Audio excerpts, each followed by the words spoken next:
share what Swamiji revealed to you through your third eye. Understand? Whatever is being revealed to you, it is Swamiji who is manifesting through you. So take a moment to share whatever was revealed to you. It can be a few images or just a flash of light, or might have it come as a visualization, or you might have heard a sound, or as a feeling. In multiple ways it can come. So take a moment to share your revelations, and also requesting all of you to please switch on your cameras. We have also been joined by Joy Zhang, Nityananda, Nityananda, welcome. and also requesting all of you to switch on your cameras, be available in the cameras. Yes. And so requesting Ma Sia Wu, Ma Amrita Vandini, Ma Kylie Wang, of course Ma Joy Zhang. yes, And yes, Nityananda Ma Sia Wu, welcome.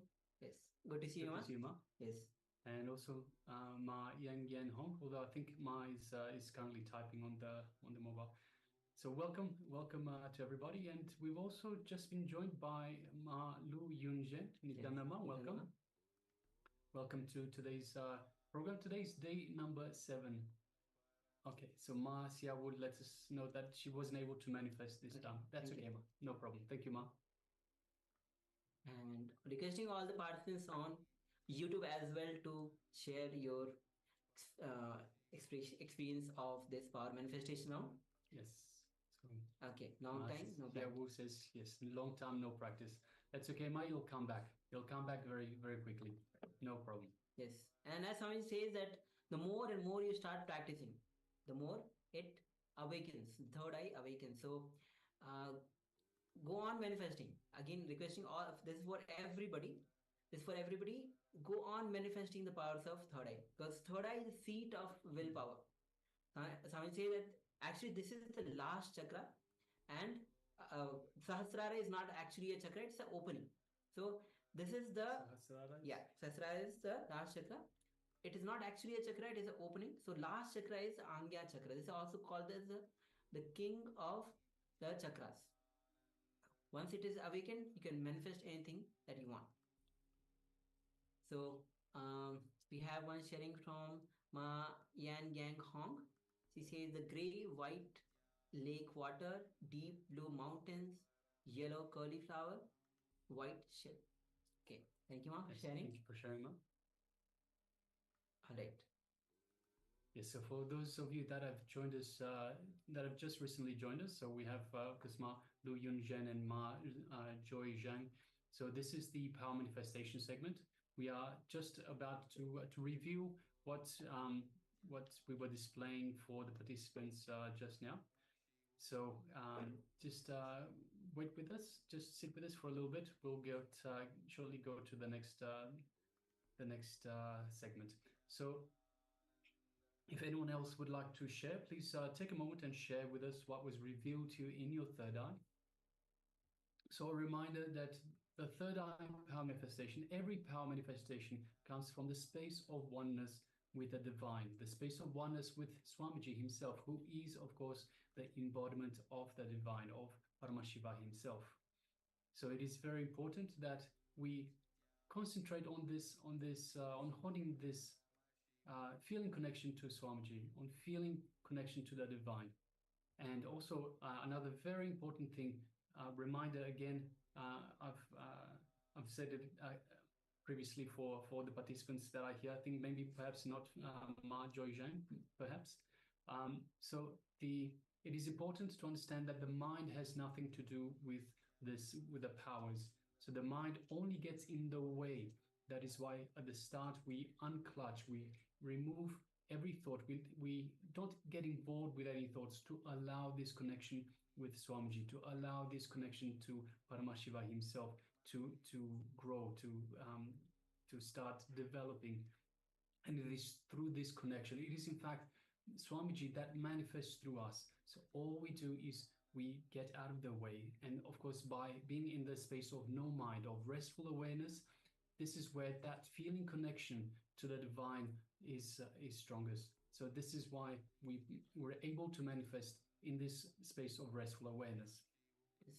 And the more you are in the restful awareness, all the fears that you have, all the worries that you have, struggles that you are going through will just become redundant. So go on manifesting the powers. All right. So with this, we'll be entering into today's session. Let us first review the image that we displayed for you earlier. Yes. So just give us a moment. Yes, there it is. So yes, as you can see, it is a beautiful image of a river, perhaps. Yes, it's a river in between the mountains. You can see the clouds up at the top. You can see the reflection of the sun at the bottom in the river itself. So yes, so having a look at the sharing, Ma Yang Yan Hong. Yes, he shares the gray white lake. Of course, it's kind of a river. So there's definitely a water body. Deep blue mountain. Yes, we have a deep blue mountain just at the back.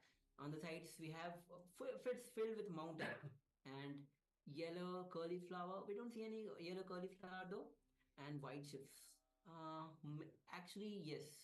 Or maybe we have to zoom in maybe to see if there are the ships. But yes, definitely we have the water body. We definitely have the blue mountain. So yes. Thank you, Ma. Thank you, Man. Congratulations for manifesting. Yes, thank you. And take this as an inspiration for everybody. It's not just about seeing the pictures. It's about awakening your the powers of Paramashiva, manifesting the powers of Paramashiva. The more you manifest the powers of Paramashiva, you grow oneness within you, and ultimately having that super conscious breakthrough, which is the very purpose of our existence.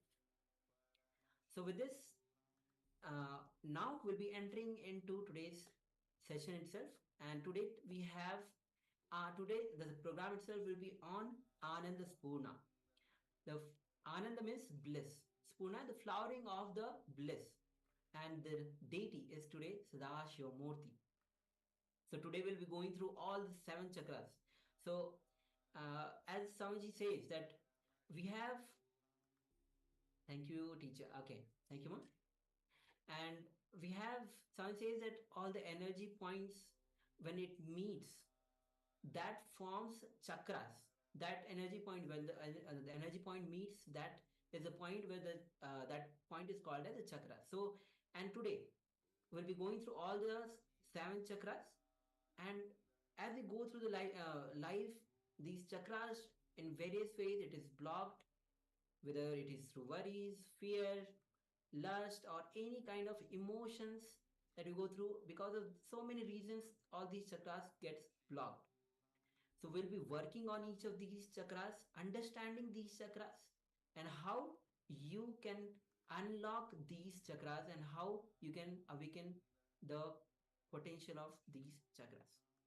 Okay, so let us all get ready now and let us prepare ourselves for the first revelations by the Supreme Pontiff of Hinduism, which is, of course, introducing the chakras. So Swamiji will be talking about what exactly are the chakras and just introducing us into this topic. So requesting all participants, please sit comfortably with your head, neck, and spine in a straight line. And once again, for the new participants, we remind, by sitting with the head, neck, and spine in a straight line, we allow the Kundalini energy to flow freely through our spine, through our body.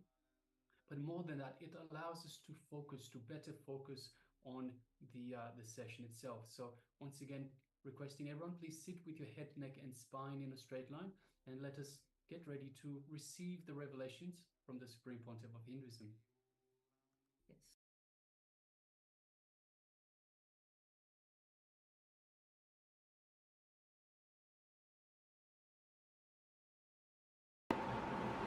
Most of us, we do not know how to operate this system. The system given to us by God is an unknown thing. Somebody is using it as a bullet cart, somebody is using it as a tractor, somebody is using it as a aircraft. The system given to us, see, the same system, tribal people are used as a bullet cart, An educated man is used as a tractor. Pilot has used it as a aircraft. What is the difference between these three people? Nothing. The system is same, but the man is knowledge. Just like that. The system is given to us by God. Most of us, 90% of us, use this system only as a bullock cart. Taking birth, eating, drinking, reproducing, dying, over. Nothing much is achieved in our life. A few Benzes, few bungalows. If you weigh your life, it's few Benz, few bungalow, little bit of moving here and there, over. Nothing much. Few children. Nothing much is the life. The normal course of life. Taking birth, reproducing, and dying. Nothing much is achieved. Nothing new has happened. Nothing great has happened to the consciousness, to the being. Nothing what mentioning is happened.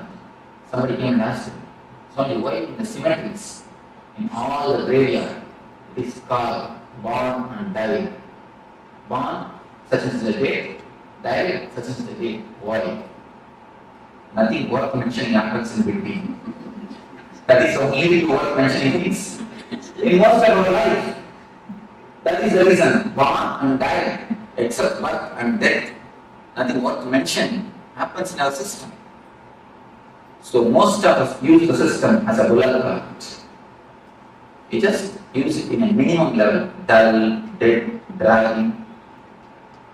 Most of our life, if it is tuned, it can be tuned only dull, dead, dry. This is the first level, first layer of life. The second layer of people who have entered into the zone of art, who have become artists, who have become painters, dancers, musicians, who enter into the next dimension of their life, not for money's sake. If you dance just for your being's beauty, if you sing just out of your bliss, if you paint just out of your job, you became a painter, or a dancer, or a musician. The next dimension of your life, when you explore, you use your system as a tractor. A man with a simple head can never become Thakur. If you want to become Thakur, you need to have your next dimension.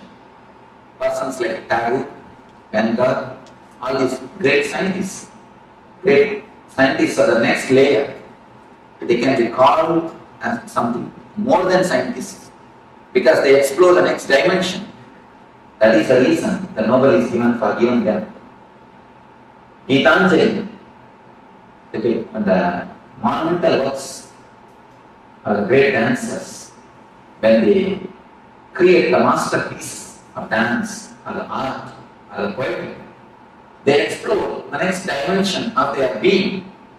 They explore, they see the next dimension of their being. So these are the people who became tractors, who see the next level of their life. Fulfillment, that is the reason. The great poets, even if they die in poverty, even if they die with no property and in poverty, they have a very deep, satisfied death that they have lived their life ultimately. That they have lived their life with a fulfillment. They live in a very poor way. They may not have wealth, they may not have the outer wealth, but they live in a rich way. Wealth is different, richness is different. They may not have the comforts, but they live in a very rich way, like a kings. And if you read the Bharati's life, Bharati is a great poet from Tamil Nadu. To read his life, he is lived in a very poor way. But if you see the way in which he lived, simply a royal, he lived more like a king than like a better. You can see all the poets, great poets. They are not in a wealthy way, in a so-called wealth, the outer comforts, but their life is really rich because they have seen the next dimension of their being. They know the ecstasy of the human being, of the human possibilities. Whatever way you can express your being, the possibilities of human being, the next dimensions of possibilities, they are touched. The third layer, only a Buddha, Krishna, Rama. These are the great intelligent masters who have used their system as an aircraft. These are the few people who have used their system as an aircraft. Majority, 90% of us used as a bill of lading. 8 or 9% who are artists, are the great dancers, great poets, they use as a character. Only a handful of people. See, if you want to know the human history of the humanity, you don't have to read the millions of people who have taken birth and died. All their history is not necessary. Just read 10% history. The Buddha, Krishna. This 10% life history is more than enough to know the whole history of humanity. These are the people who are milestones on the human history. These are the people who have created turning points in the human history. Just like that, if you know the few man's history, you can know the whole history of the humanity. These few enlightened persons are the persons who have used their system as an aircraft. Not even, there is no need even to have 2 fingers, 2 hands. 1 hand is enough to count this type of people. Very handful of people. Buddha, Krishna. These are the very few who have a great impact on the humanity, who has used their system as an aircraft, who are real pilots, are the pioneers of the human evolution, of the human growth. If you see the difference between the villager, the tribal man, and the pilot, nothing much. Only one thing.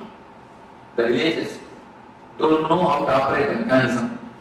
The tribal people, they know how to operate the system. That's all. Nothing. The tribal people, they don't know the mechanism. The pilot, he knows the mechanism. Nothing else is the difference. Only a very small difference. It is not that something needs to be added. No. Only one difference. They don't know, he knows. That's all. Just like that, if you know how to use your system and mechanisms in your body, in your mind, in your being, you can become a pilot.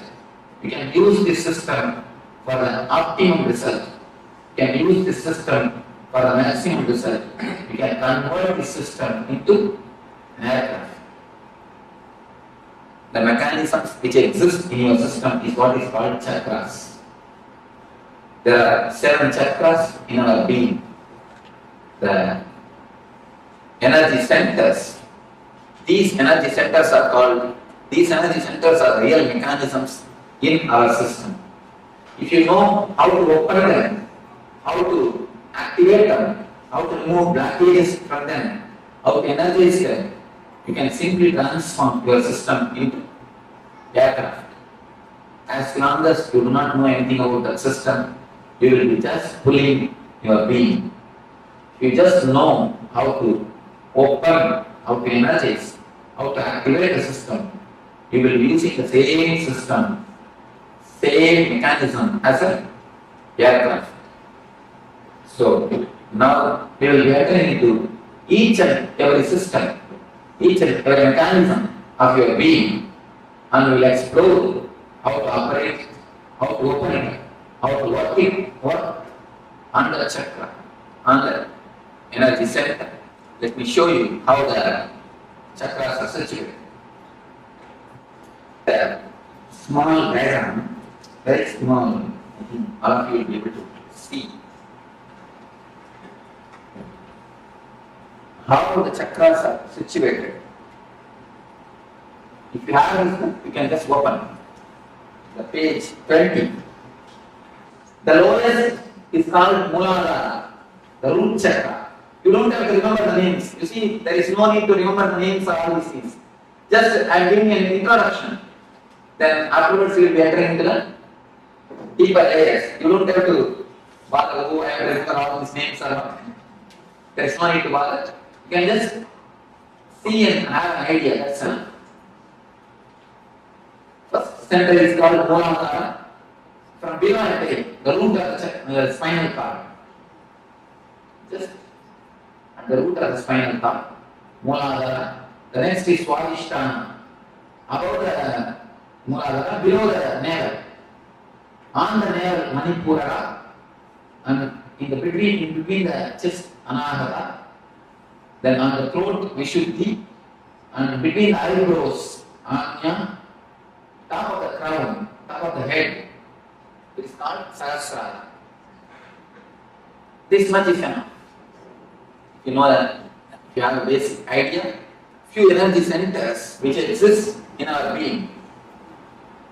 Now, we are going to work on each and every energy center, each and every chakra is connected to some emotion of our being.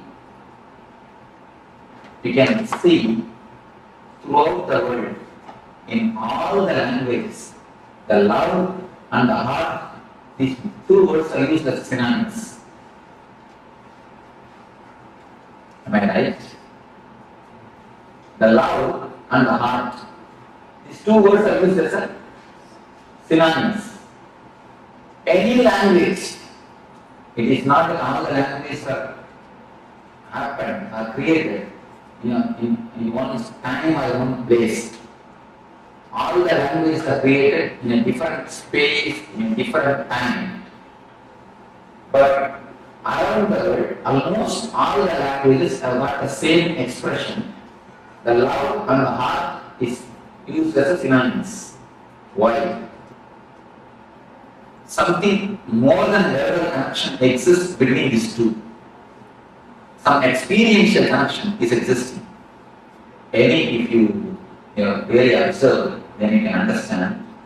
If you meet a friend after 10 years, your childhood friend, after 20 years, with whom you have a lot of very loving and sweet memories, suddenly something will be flowing from here. You can observe. Have you observed, any of you? Suddenly something cool, very nice thing will be happening here in the soul, and it will flow. If you meet a person whom you love after 10 or 20 years, after a long gap, something will happen here. That is the reason, because this is an experience for everybody. That is the reason in all the languages, not only the Indian languages, or Western languages, even the tribal languages, I have seen at least more than 100 languages I have verified. In all the 100 languages, love and the heart is synonymous. Because it is something to do with deeper emotion. So the love is the emotion which is related to another chakra, the heart center. Just like that, each and every emotion is related to each and every chakra.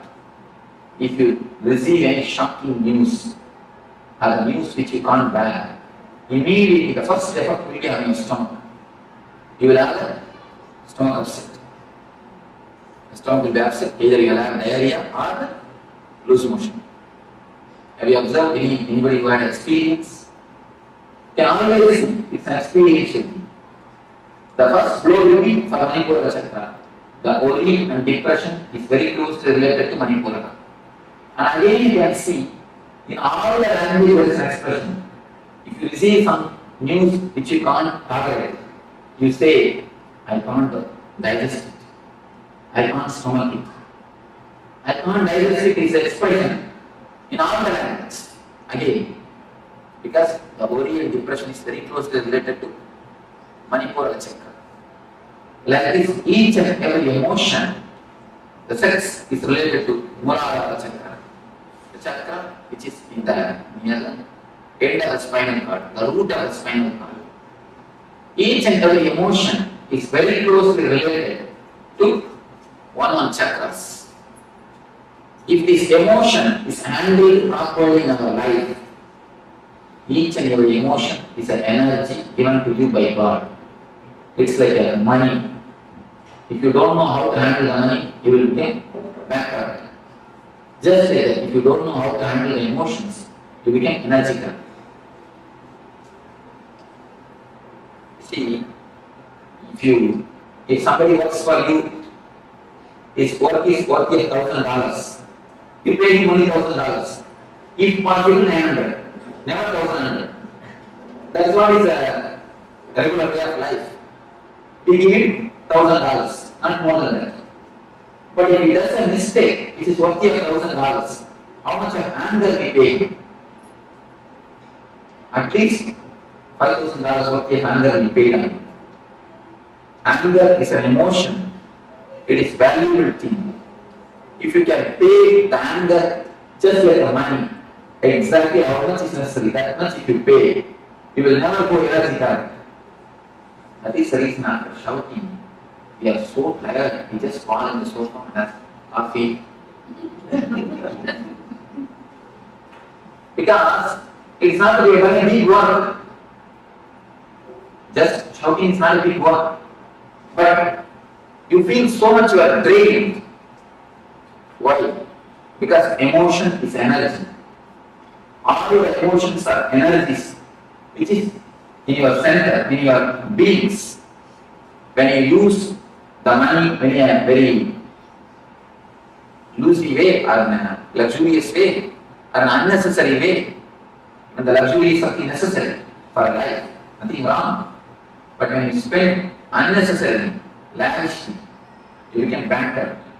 Just like that, when you spend the emotions, when you lose the energies lavishly, you become energetic. Each and every emotion is connected to some chakra. If you know how to handle them, how to use them properly, how to balance them clearly, your chakras, your energy centers open. If you don't know how to balance them, if you don't know how to use them, if you misbehave with the energies, see, having or showing too much of anger is a misbehavior with anger. Anger is like Lakshmi in you. If you misbehave with the money, you are misbehaving with Lakshmi. Just like that, if you misbehave with anger, you are misbehaving with your energies. When you throw a dollar in the dustbin, when you throw a anger note in the dustbin, we always think, oh, it's disrespect to Lakshmi. Just like that, if you throw your emotions unnecessarily, it's a disrespect to your energy. Just like God has given you money, He has given you emotions, energies to run your system, to run your life. When you disrespect, when you throw them out unnecessarily, you show a disrespect on the emotions, on the energies. If you know how to balance, how to run them, if you have an understanding, the chakras open. If you misunderstand or if you misbehave with the energies and the emotions, the chakra closes. For a little more understanding, it can be told in the other way. If you know how to give your love, the anahata opens.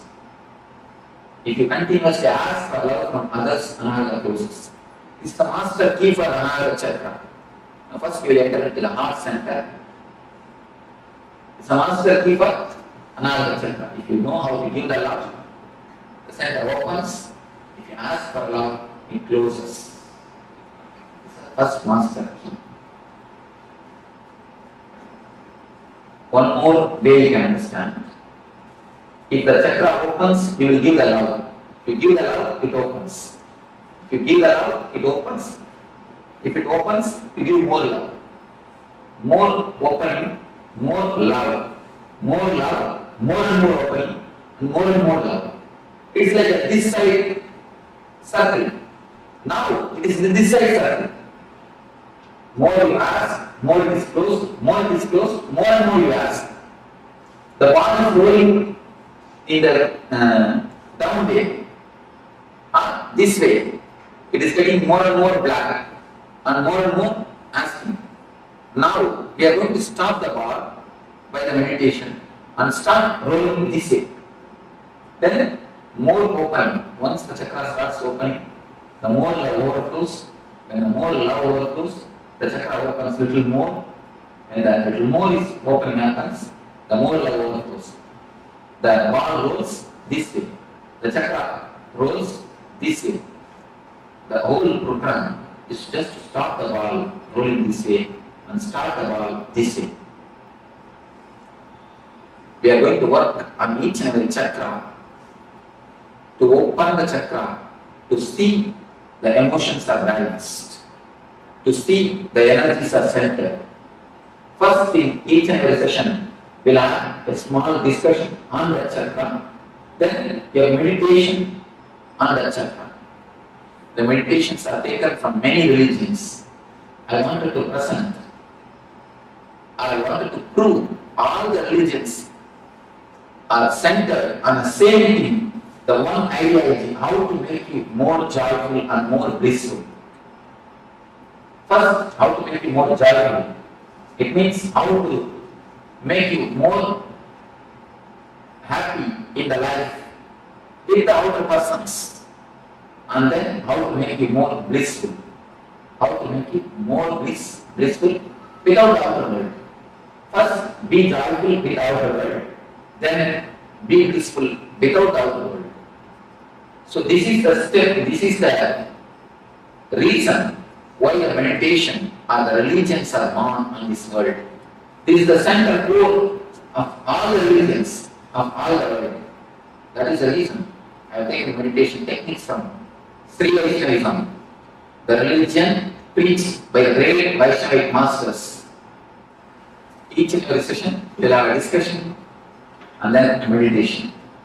This way we will have 7 sessions on the 7 different chakras.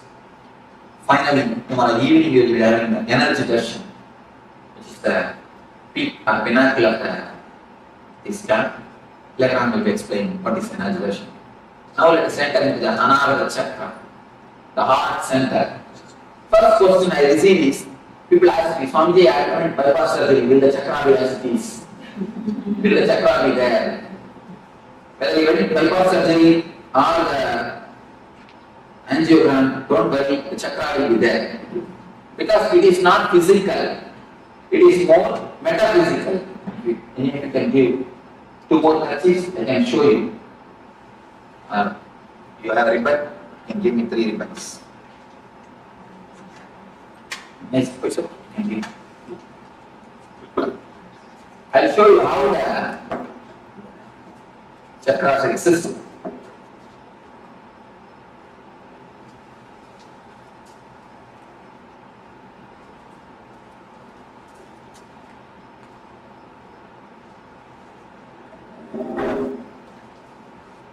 See, it is like 3 bodies. We have 3 bodies. Please be very clear. Don't think you have only 1 body. The 1 body which you are using now. The next body which you are using in the dream sessions. When you dream, you will be sleeping. This body will be lying in Chicago. But you will be dreaming as if you have gone to India. Then with which body you are going to India? This body is lying in Chicago only. But you are in India. How can it be? So the body which you are using to go to India, the subtle body, that is called Sukshma Sarira. The second layer body. One is physical layer, another one is Sukshma Sarira. The third layer of body is a Karma Sarira, which is called the causal body, which you use in the deep sleep. When you fall asleep without even dream or the wakeful state, in a deep layer, in the third layer, now what you are using is physical body. What you use in the dream is subtle body. The body which you use in the deep sleep is called causal body. You have 3 bodies in your system. The three bodies, they meet and merge in 7 different points. They meet with each other. You can imagine the 7 knots in these 3 kerchiefs. If you can imagine the 7 knots, just 7 different knots in 7 different places. If you can imagine, that is the places which is called chakras. The 7 different knots. The 7 different knots are called chakras. The first thing we are going to attend is anahata. Here also the 3 bodies meet and merge each other. In the book it is very clearly depicted. The 3 lines, they just meet near. That is the zone where the chakra is there. They just meet. Where chakra starts. So even if you undergo bypass surgery, the chakra will be there as it is, without any blockage, because it is more metaphysical. This chakra is love. When you ask for love, when you ask for attention, please be very clear, I am changing the word from love to attention need. Because whatever you know as love is nothing but attention. If you say somebody loves you, what do you mean by it? He gives attention to you, that's all. He gives all his attention, or all his time, all his money, all his energy, or all his space to you. Attention is what we call as love.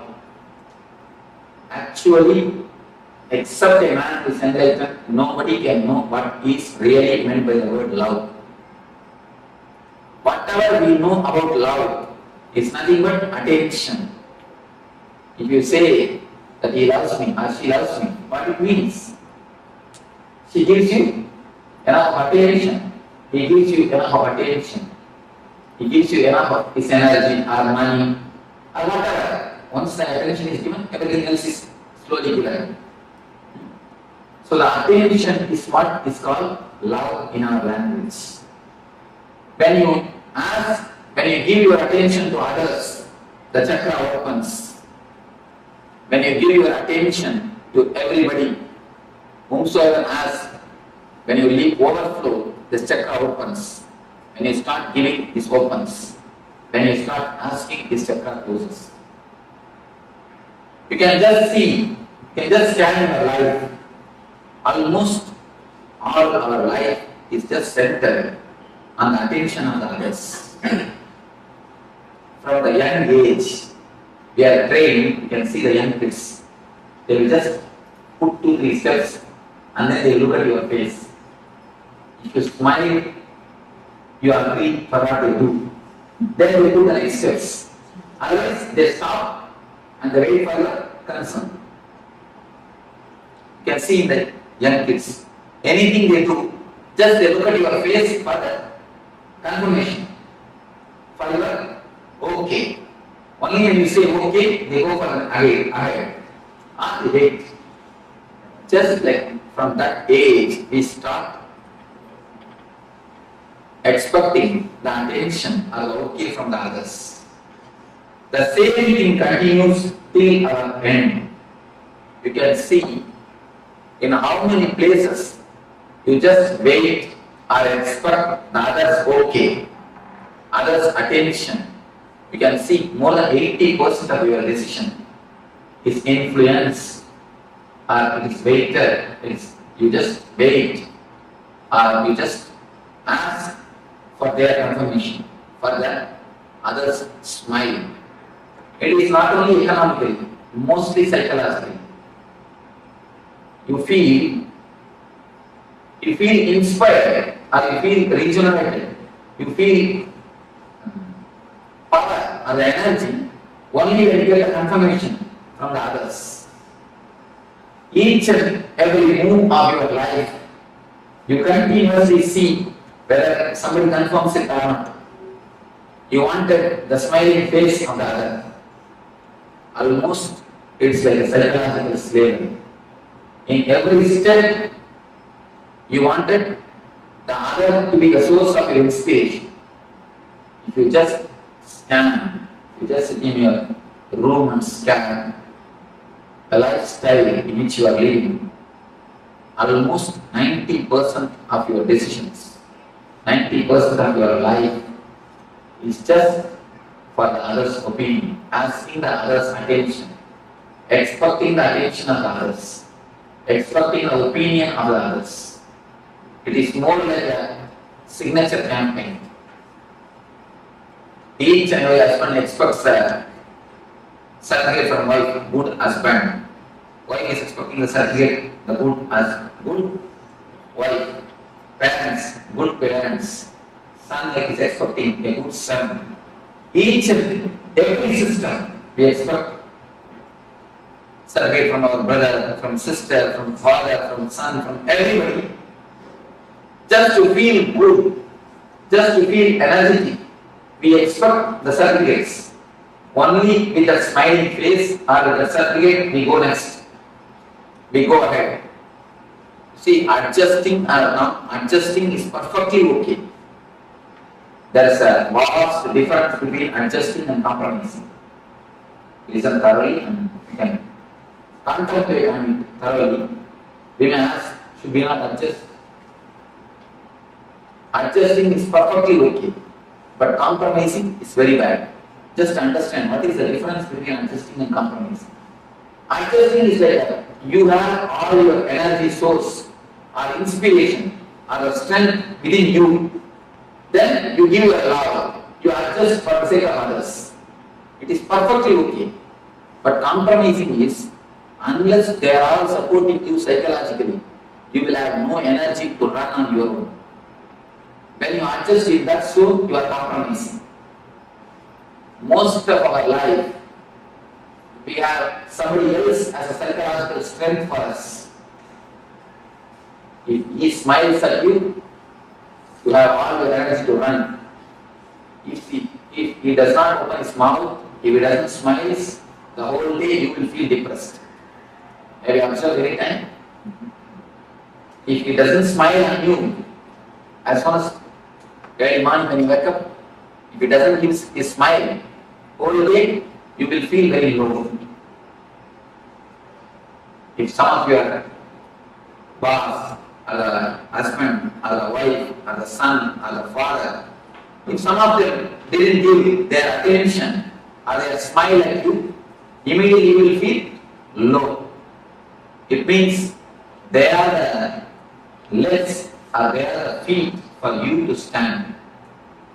A psychological slavery, psychological handicap feel. I call it psychologically handicapped. In America, I saw so much of respect is given for the handicapped people. Everywhere you are parking for separate parking for handicapped, separate way for the handicapped people, separate bathrooms or restrooms for the handicapped people. Everywhere. Physically handicapped is much okay, nothing wrong. But psychologically being handicapped is a simply sin. Please be very clear. I am giving a new definition for sin. Don't think sin is something what you traditionally understand. Sin is something scolding others, telling lie. Of course, that is different. But I am giving a new explanation for sin. Sin is psychologically dependent on others. That is the first sin. Because when you psychologically depend on others, you try to possess them. First, understand how many ways you have invested your energies on others. Most of our business becomes failure. Why you know? Till the business project comes to a shape, 90% of project is over. Till that time you get a inspiration, a smile, or a okay from your inspiration source. At one point, if that is removed from you, if the inspiration source is lost, immediately the whole thing tumbles down and goes to pieces. Have you seen the children playing with a playing car? They just build a castle. They just build a house with a playing cars. If you remove one car, what will happen? At least the children are intelligent. They build their castle with their own cars. but you build the castle with others' hearts. When he gives a certificate, a good husband, you collect that. Good wife, you collect that. Good brother, collect. Good sister, good son, good father. You collect all the certificates and try to build your personality. Just like a cards castle. And if anyone at any time takes away their certificate, removes their certificate, their soul's particular, the whole personality just collapses. That is what I call depression. Most of your energy is centered on somebody else. Only if they say, psychologically you have a center, only if they say what you do is right. Even if it is right, you are not convinced. You ask for their certificate. You ask for their attention. That is the reason, till the end, you don't feel you are independent. How much you speak about independence, how much you speak about freedom, it is all only the word. Only when you start loving others, when you don't expect the love from others, when you stop expecting the attention from others, you are really independent. Till that time, you are a psychological slave. Whatever you speak about independence or freedom, you are a psychological slave. Because your source of energy depends on others. Only if he smiles, you can run. If he doesn't smile, what will happen? You will not run. You will feel very low. You will feel very dull. You will feel very depressed. The source of inspiration, as long as the source of inspiration is somebody else, you cannot have your freedom, your anamata cannot be active. Your energy center can never be totally awakened, totally alive. First thing, find out where all you have invested your energy center, on whom all you are dependent. Please be very clear on whom all you are dependent psychologically. You need how many smiles to run. Try to reduce the number of smiles. Even without that smile, start running. Even without that okay, start running. I am not telling you to go against the society, no. Do your same routine, same lifestyle, but try to reduce the number of smiles. Don't expect, don't keep them, don't make them as the source of inspiration. There are few things which you may not be able to drop at all. Then at least keep them in a good rapport, so that at the time of emergency, let them not take away their cars. If they take away their cars at the time of emergency, then you fall into the real deep depression. So try to become independent. Try your best to be on your own. Try to center all your energy at your own heart, at your own source, at your own personality, at your own being. When you feel you are not able to cut or you are not able to run without one person's smile, understand that I am not able to run without these 2-3 persons. And at least keep a compromise with that 2-3 persons. You will know that I am compromising with the 2-3 persons. I am not serving them, I am compromising with them. Please be very clear. Don't expect any reward for your compromising. Many of us we think, I have served my husband so many years, all these duties I did, but I never had any reward. He never did anything for me. Be very clear, if you really serve, always you will have reward. But all our service is just compromise. He is the source of inspiration for us, so we compromise something. So be very clear, all your work, all your attitude of seva, we again and again tell, I took care of my son so much, I did so much for my son. After growing, he never did anything for me, he went away with his wife. Be very clear, if you have done really service, if you would have done really something, if you would have given, you would have never lost. We just give and take. He is the psychological support for us, so we compromise with him. just scan or filter all your emotions, all your understandings, revise completely where are your faith, when you take decisions, you are dependent on others. This one understanding can give you a tremendous strength on your own, to stand on your own, to run on your own. When you understand it's a slavery, you will never invest your energy on others. As long as you understand only problem, people say, Swamiji, I understand the smoking is bad, but I am not able to stop it. Then be very clear, never till you understand. If you really understand, you can never fight, you can never again smoke it. Do you say, I understand, if I put my hand in the fire, it will burn, but I am not able to resist the temptation to put the hand? You never say that. Once when you understand the hand, if I put my finger in the fire, I will get burned. You never do it again. You always keep yourself away from the fire.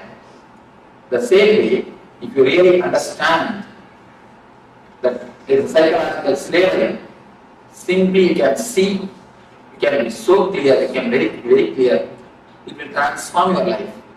Only thing we don't understand. Have this understanding after going back to the house and after a few days. Just sit in your room alone and scan your life, where all you have invested your energies, who are all inspiration sources for you, and try to organize, try to bring all the energy center on your own being. Don't let somebody else to drive you. If you keep somebody else as an energy source, you are allowing somebody else to be a driving force for you. So naturally you will be living for somebody else. When he is the inspiration source, naturally you have to take these ideas and work out. You have life or the time only to live your desires, not everybody's desires. If you try to live 5-6% desires on your life, where is the time? Where is the energy? Where is the money? No. When we try to live somebody else as an inspiration, we have to live their desires also, because they will give their ideology also. Whenever they are inspiration, they will give their ideology. So, you will be dancing for so many persons' tunes. You can dance for one tune. In front side, somebody is putting Bharatanatyam. You go and put 2-3 steps. Then this side Western music. You shall just come and shake your hip. And then this side immediately some Carnatic music is going on. Then you have to jump here and do for one more tune. And that side Kathakali is going on. You have to go on 2-3 steps. How will it be? The whole thing will get mess. Now our life is nothing but that. Each and every tune you try to dance. Will it be possible? No. It will never be possible. If you try to dance for one tune, your life will be successful, even if you don't know dancing. You will create new dancing. What you do is what is dance is key. It is not the dance, it is not some basic rule. If you don't do according to that, it is not dance, nothing like that. I have seen all the great dancers are unique. People who go beyond the rule and still they maintain the grace, they are the successful dancers. People who maintain the rule, I have always seen they are only millions. In any field, when you go beyond the rule and still you maintain the grace or the beauty, then you are a successful dancer. Either in a classical dance or the Western dance. Go beyond the rule and maintain the grace, you are successful. So, anywhere, only when you have your individual, only when you have yourself as a center, you can be successful. So, here is a beautiful meditation technique from a Tibetan Tantra, the Tibetan Buddhism, to center your energies. Now, a small understanding you have about this Ananda, then you will be entering into the meditation or the technique to center your energy. After the meditation, we will enter into one by one sessions. Now, before entering the meditation, we will have few minutes for question and answer. Of course, due to short of time, otherwise, generally I make everyone to question. Even if they don't have question, I tell them at least tell few words. I try to involve everybody. I keep the list. People who attend at the other age, they know. I make everybody to ask, but now I think we will not have so much of time. At least few questions. I'll try to respond. Yes, A few things like if somebody says don't put the hand in the fire, we don't because we know it burns either by feeling it or by experiencing it. But at the same time, there are some things, though we know it shouldn't, we shouldn't do it, but we are still doing it. It's like a psychosomatic because it's comforting and we really do it. One small story. One man came and told me, Swamiji, last week I read a book which explains very seriously the dangers of smoking. How they get cancer, how many problems come due to smoking. Then I stopped. I asked him, oh, you stopped smoking? He goes, no, I stopped reading. See, actually, if you know very clearly the fire burns, you don't put your hand. The problem is, first when you put your hand in the lighter fire, you get burnt. Then you think, I think lighter fire only burns. If I put my hand in the oven, it may not burn. Let me check. You put your hand on the oven, then oven fire also burns. I think if I can put my hand in some other candle, let me see. You put your hand in the candle. Just like that, you try with each and every fire. Finally, when you understand all the fire burns, your body will be burned. Because the age will be over. You end up in that age, your age will be over. It's more like that. The understanding is not deep. If the understanding is deep, you can never go beyond it. We don't allow the understanding to sink deeply. See, whenever you receive some intellectual conclusion, you don't allow the intellectual conclusion to work on your emotional layer. If you allow the intellectual conclusion to work on your emotional layer, you never go beyond it. The allowing the intellectual conclusion to work on the emotional layer is what I call it meditation. Meditation is nothing but allowing the intellectual conclusion to sink deeply into the emotional layer. Now you understood few things. If you meditate, that time, the meditation technique will allow the intellectual conclusion to sink deeply into the emotional layer. That's what they call in Vedanta, Sravana Manana. Sravana means listening. Manana means allowing it to sink deeply. Most of the time, we don't give space or the time to allow the intellectual conclusions to sink into the emotional layer. So once the intellect is allowed to sink into the emotional layer, you will always see nididhyasana, transformation happens. It should not be done. No desire should be suppressed. No transformation can be done. It should only happen. See, flower, if it automatically flowers, then it's really flower. If you just open a lotus, in many temples I have seen they open the lotus, and the floweriness will be missing in the lotus. The floweriness will be missing in the flower. Only if it blooms or if it flowers by itself, there's got beauty. You can do few things. You can allow the transformation to happen. You can put them inside and wait a little bit. You will see the transformation happens. But we neither give time or the space to sink in, or we are too urgent to see the transformation. The desire for transformation is so pushing, so urging us. You see, the desire for the outer object and the desire for transformation, both are not the same. When you desire too much for the outer object, you make a mess of it. Just like that, if you desire too much for the transformation, you make mess of it. Put the idea aside, just wait for a little. Allow the seed to sprout. A small story. Once 3 monkeys, they got a mango. They were living in a forest, they got a mango fruit. If one monkey gets a mango fruit, you know what will happen. The 3 monkeys, they already worked for that. So already asked to have a share of the mango. Now the problem starts. How to share? Finally all the 3 monkeys, they got together and they have decided, see, this one mango, we 3 cannot share. We will plant this mango, pour water, put fertilizers. Then it will become tree. We all will have enough of mangoes when it becomes tree. They all decided, they put they planted the mango. See, the first one, he took the responsibility of pouring water. The next took the responsibility of putting the manure or the fertilizer.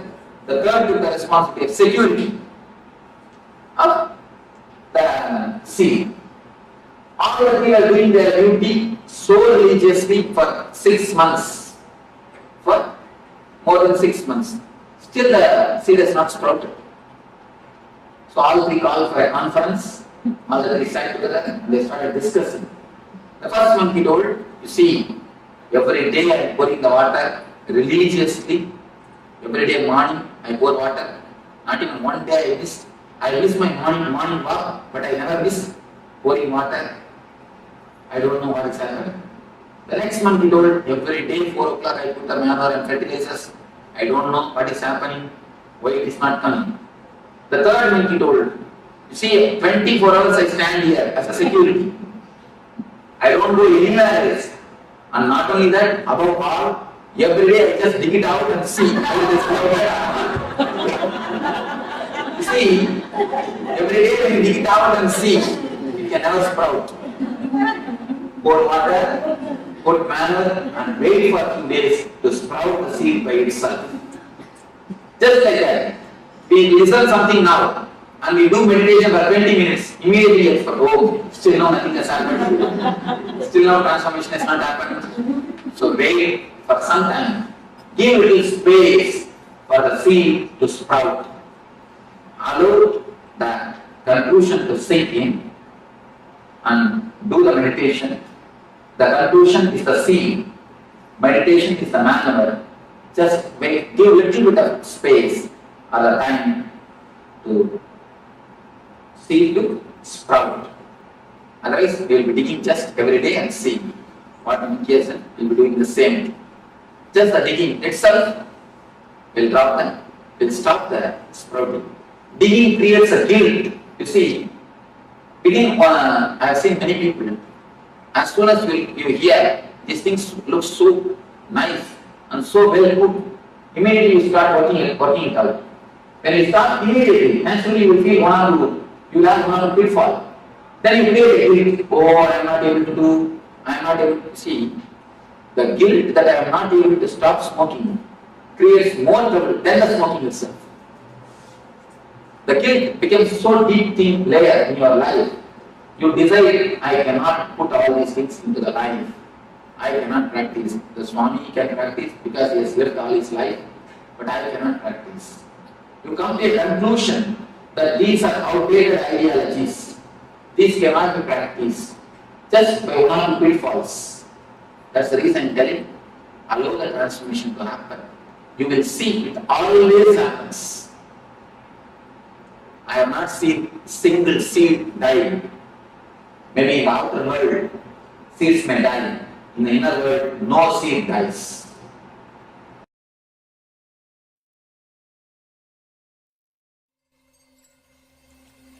I welcome you all with my love and respect. Let you all open all your 3 eyes. Om Nityananda Paramashivoham.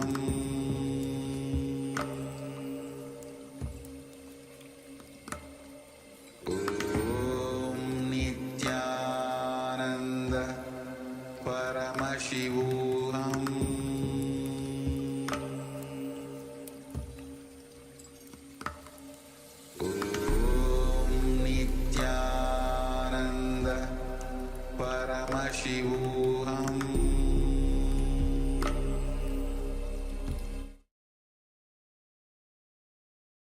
Yes, Nityanam, all of you.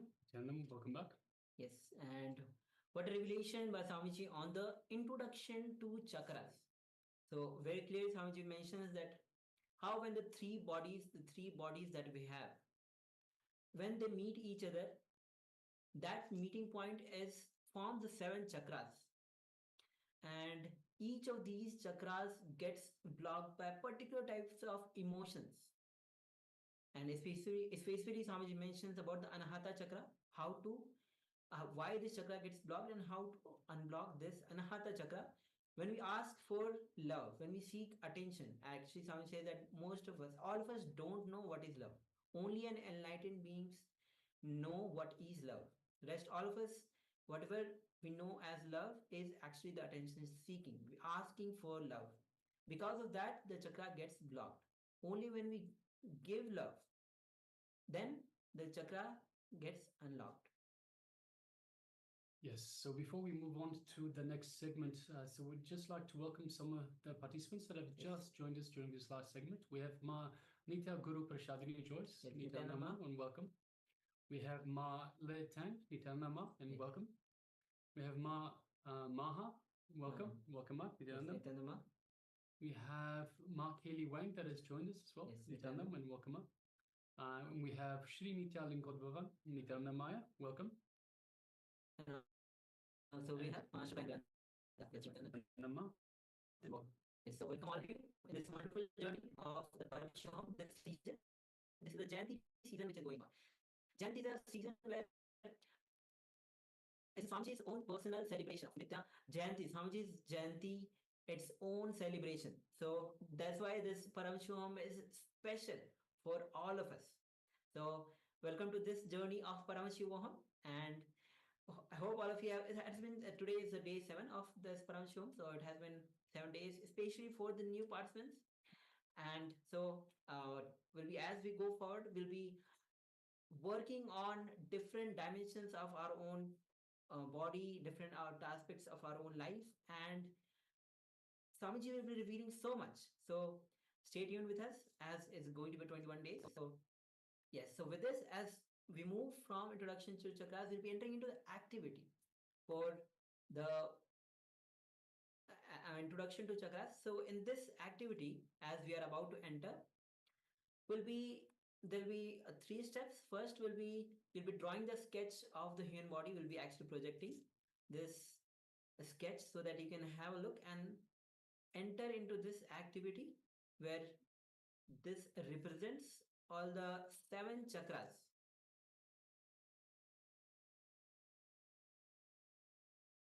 So as you can see, the chakras are the subtle energy centers of our body, as Swamiji had clearly mentioned.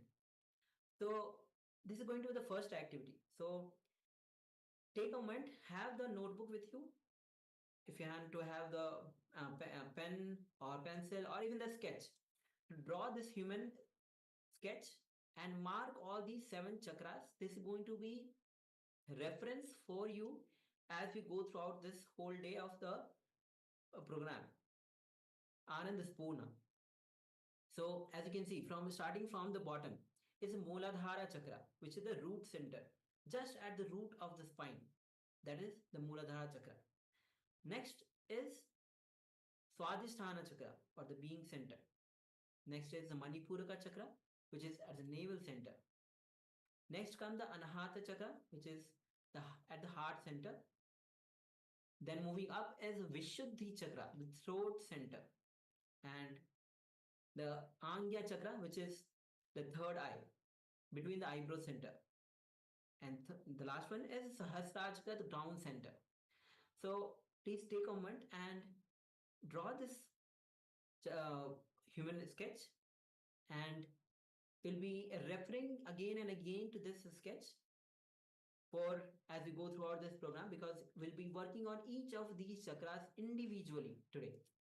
So, and any emotions, because each of these, Samaji has already introduced that each of these chakras are blocked by particular types of emotions. So we'll be working on emotions and unblocking these chakras. So take a moment and sketch this human body with the marking these 7 chakras. Please go ahead, take a minute.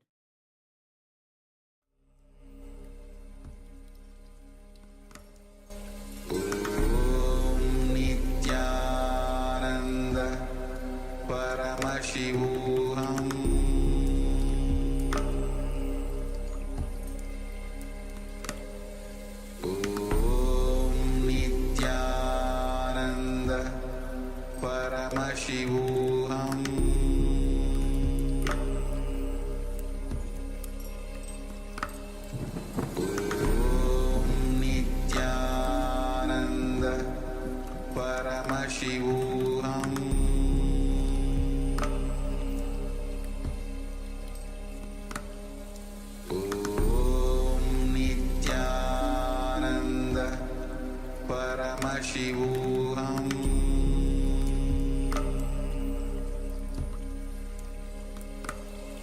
Om Nityananda Paramashivoham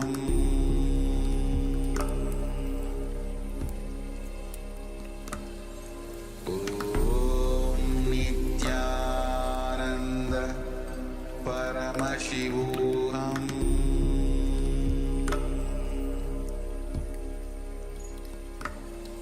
Om Nityananda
So let us now move on to the next step as we display the table of the different chakras, what blocks each individual chakra, what unblocks the chakra, and of course the powerful cognition related to that chakra. So let us start. You can start penning down. Meanwhile, I'll go through this as well. If you have any questions, please do let us know in the chat box. So starting with the Muladhara chakra, which is at the bottom of your spine, the root chakra. It is blocked by greed and lust.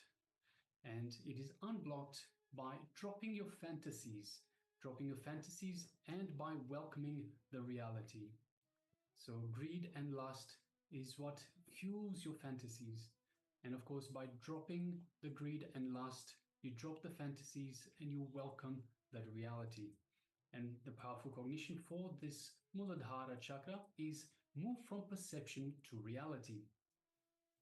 Next, we move up to the Swadhisthana chakra, which is blocked by fear, especially the fear of death. And of course, Swamiji beautifully tells us that all the fears actually boil down to the fear of death. So there are just different aspects, these different fears that actually the root of each fear is the fear of death. The Swadhisthana chakra is, of course, unblocked by facing fear and by facing death itself. And of course, we don't encourage people to go and put themselves in dangerous situations, of course, but by actually facing the feeling of the fear itself. So when you get the fear of death itself, you face it instead of running away, thinking of something else, trying to put it down or ignore it. Just face it. Just go through the fear, go through it and experience it. And that way it will dissolve away. So by facing death itself, by facing the fear, whatever the fear might be, it unlocks the Swadhisthana chakra. And of course, the powerful cognition for this is fearlessness is not the absence of fear.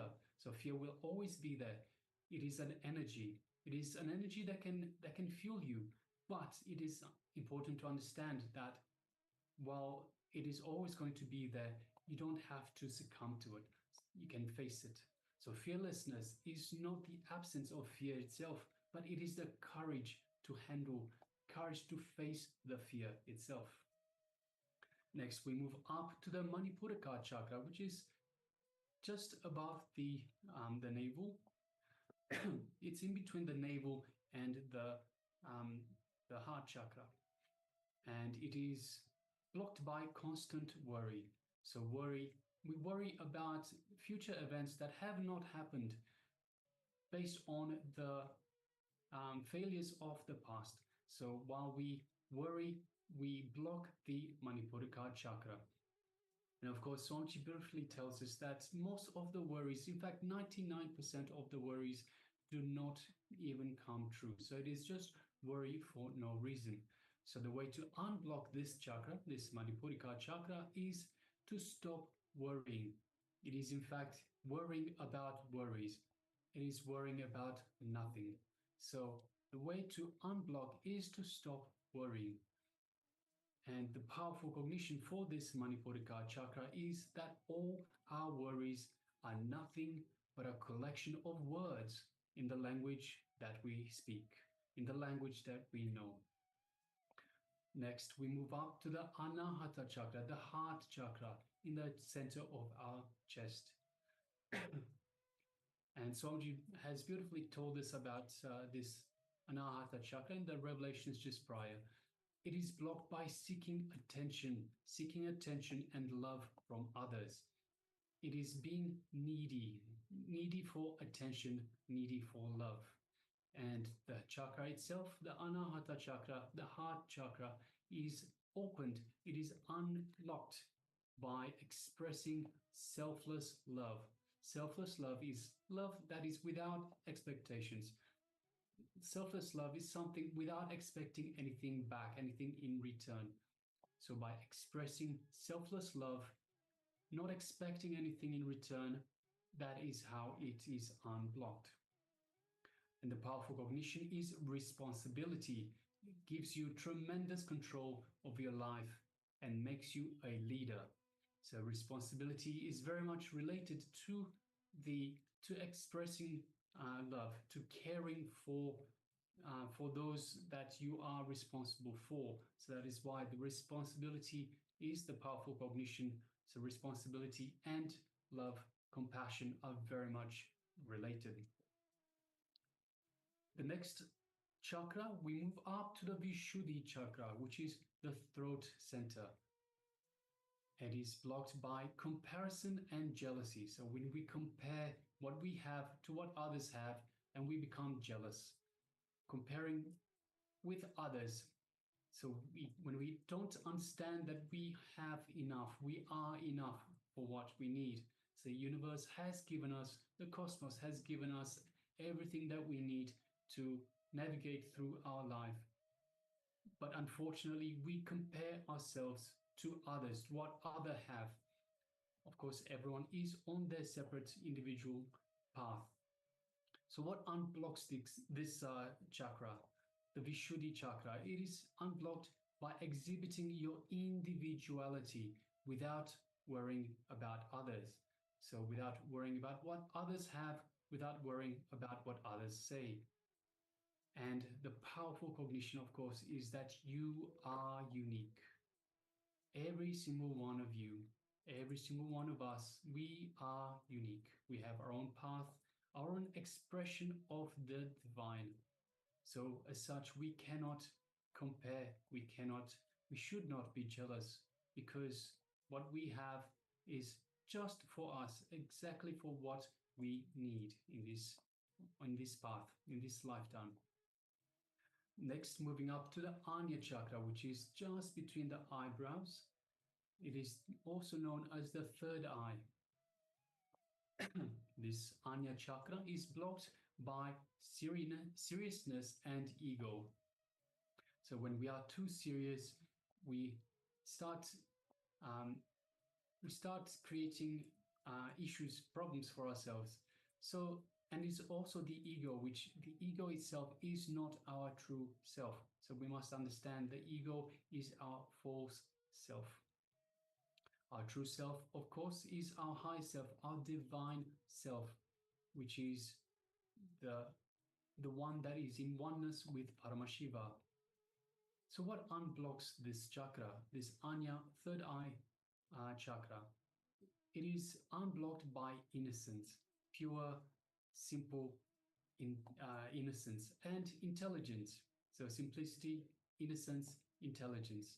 And of course, by shedding all forms of the ego, by not getting involved in the games that the ego plays. And the powerful cognition, of course, is drop your ego and dissolve in the divine. So the ego is the false self, the divine is your true self. Drop the false self, your false ego, and dissolve into the divine. Next, we move up to the Sahasrara chakra. And of course, Swamiji beautifully tells us this is actually not so much a chakra as such, but an opening to the cosmos, to the divine energies of the cosmos. It is still blocked. So even though it is an opening, it is blocked by discontentment, which means not being happy with your situation, whatever it might be, not being happy with anything that you have. So it is unblocked, of course, by gratitude, by showing gratitude to the divine. And this is a very important understanding. Gratitude unblocks your Sahasrara chakra. Not only that, but by showing gratitude, you actually strengthen that feeling connection to the divine itself. And the powerful cognition is when you do not take life for granted and you are sensitive and appreciative of everything around you. So when you are appreciative, when you have gratitude of everything that you have.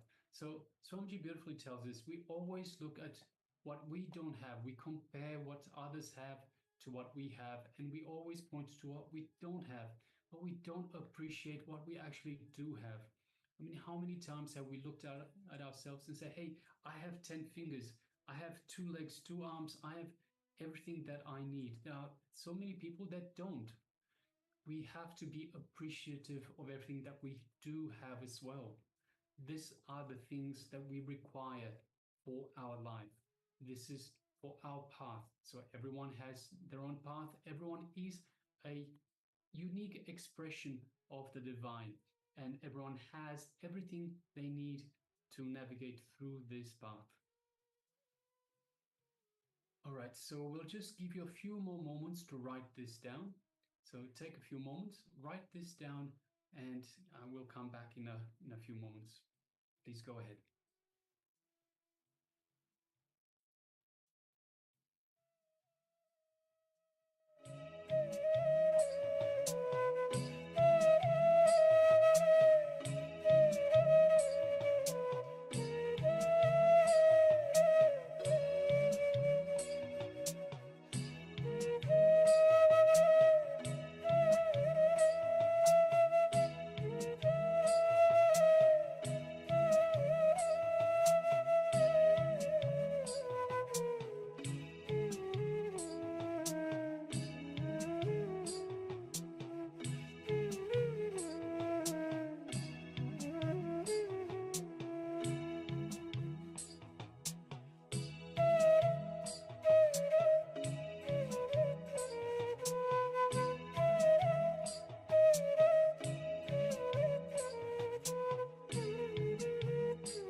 now slowly you can relax and make sure that you're keeping this table for your reference.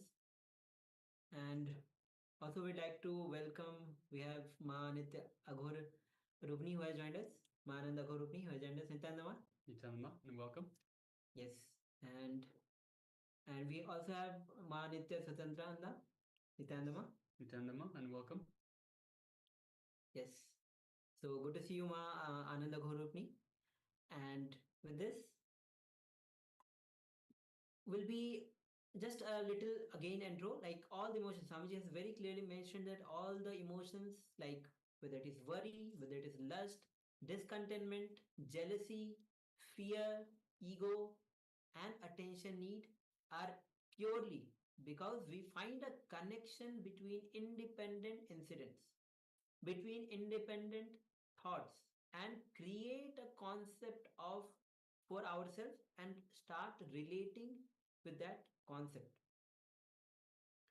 So in the Nitya Dhyan meditation, the cleansings and the Nitya Dhyan meditation actually cleanses and energizes the vital energy centers in our own body, which are very responsible for seeing emotions and stored negative memories.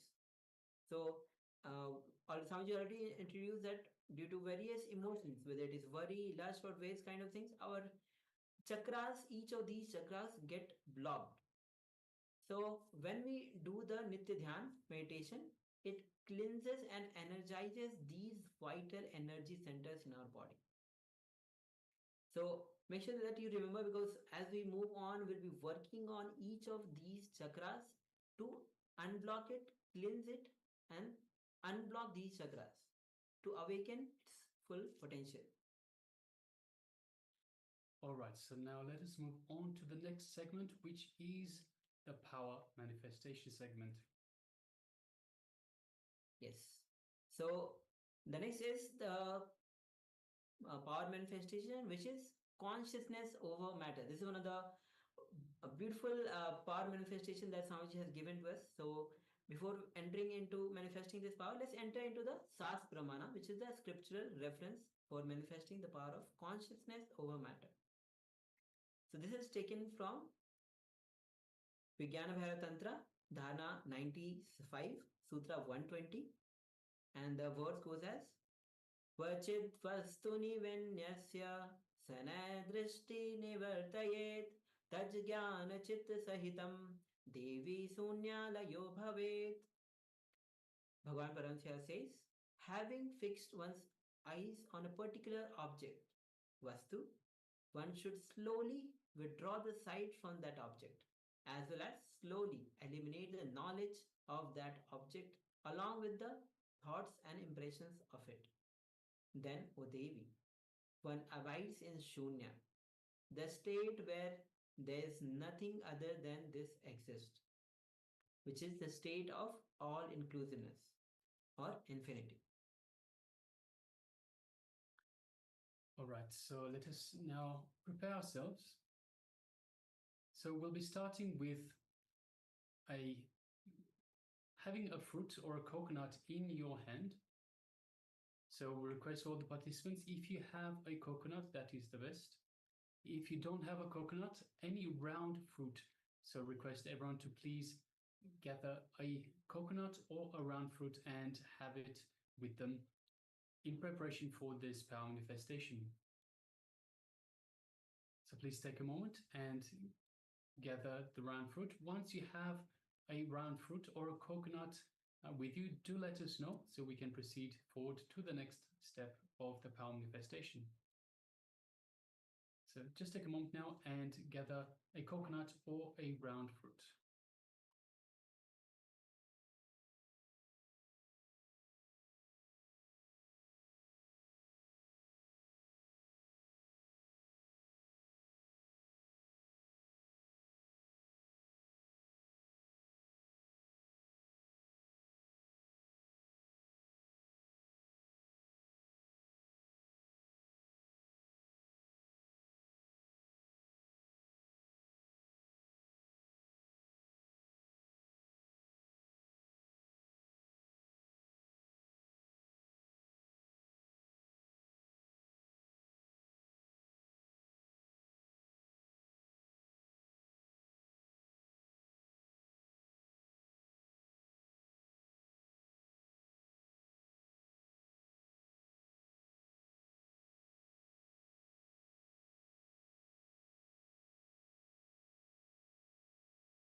So please let us know once you have an object or even the coconut or the round fruit. You can show in the camera or you can just wave your hand or give thumbs up.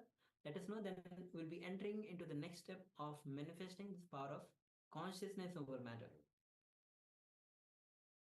Yes, Ma Ananda Guru, please says thumbs up. Thank you, Ma.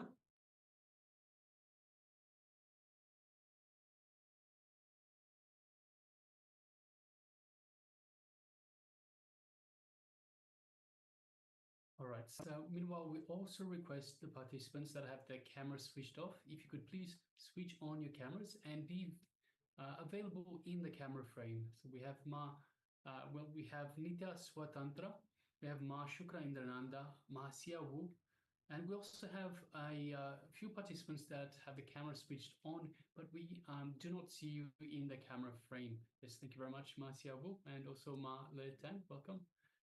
Good to have you. So we and also, yeah, we also have Srinit Lingodvan, whose cameras is on, but it's totally dark. Can you make yourself available in the light so that you are available in the camera? And also we have a participant with the label iPhone. If you could also please label yourself to your actual name, and please make sure that you are visible within the camera frame. So the participant that is with the iPhone, labeled iPhone, requesting you please change your name, the label to your actual name, and please make sure that you are visible within the camera frame. All right, so once you have the coconut or the fruit ready for this power manifestation, let us sit comfortably, once again with the head, neck, and spine in a straight line. You can close your eyes if you wish, or you can keep them open. Just have the fruit in the palm of your hand, so you can have your hand just in front of you. Make sure that it is straight, it is plain. It is not so important at this stage. So for now, in this round of power manifestation, we will just feel the vibration of the fruit itself. So let us sit comfortably with the head, neck, and spine in a straight line. And let us just connect to Swamiji in our inner space. So in the Anandagandha region, just visualize Swamiji in your inner space, just in the area below your heart center. And take a moment and feel the energy that is radiating from Swamiji's image, Swamiji's murti in your inner space. And feel the oneness, the space of oneness with Swamiji. Now we'll be moving our attention just gently to the third eye.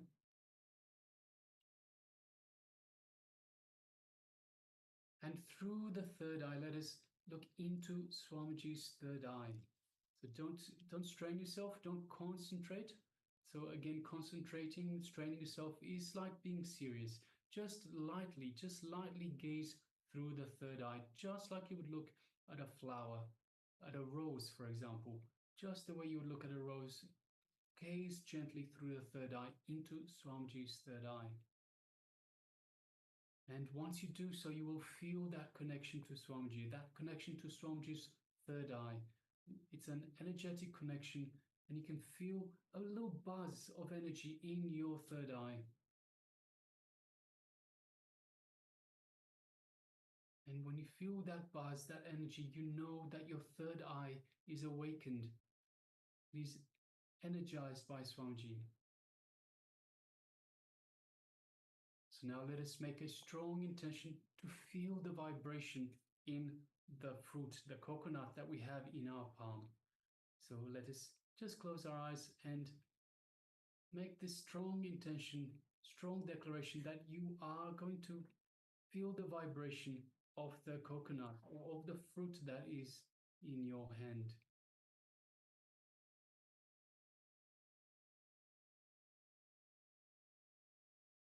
Now let us start chanting the Mahavakya. Om Nityananda Paramashivoham Nityananda Paramashivoham. Om Nityananda Paramashivoham. Let's continue chanting the Mahavakya.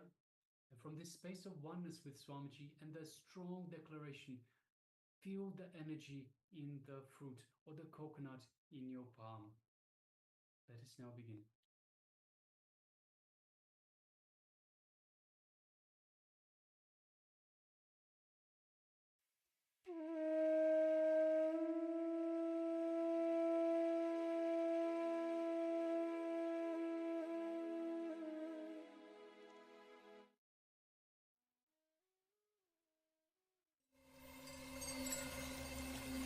I welcome you all with my love and respect. Let you all open all your three eyes. Om Nityananda Paramashivoham.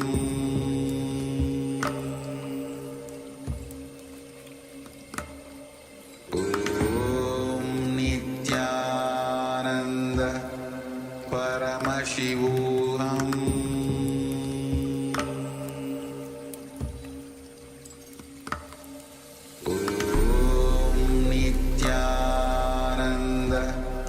Paramashivoham.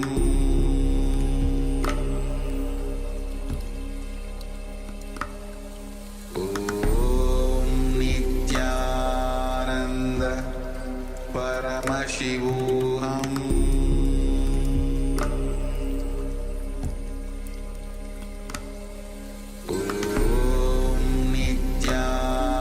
Nityananda Paramashivoham. Paramashivoham.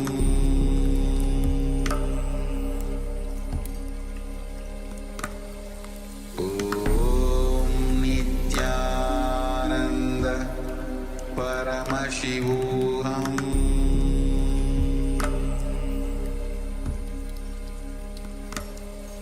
Om Nityananda Paramashivoham. Paramashivoham.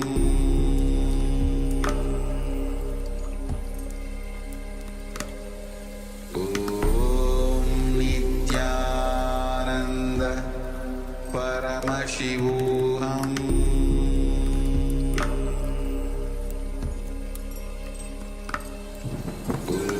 Om Nityananda Paramashivoham.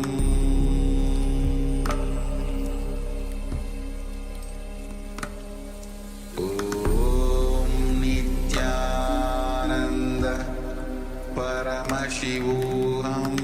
Om Nityananda Paramashivoham.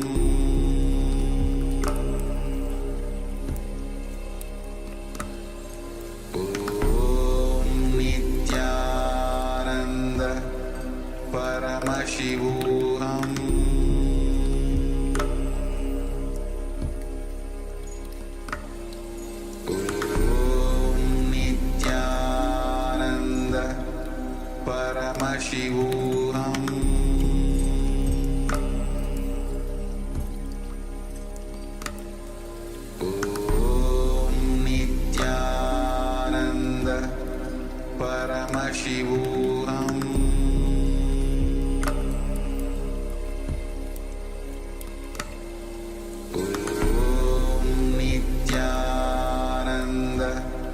Paramashivoham.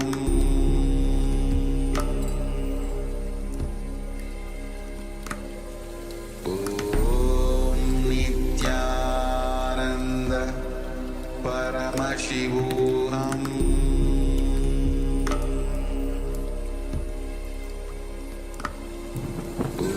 Om Nityananda Paramashivoham.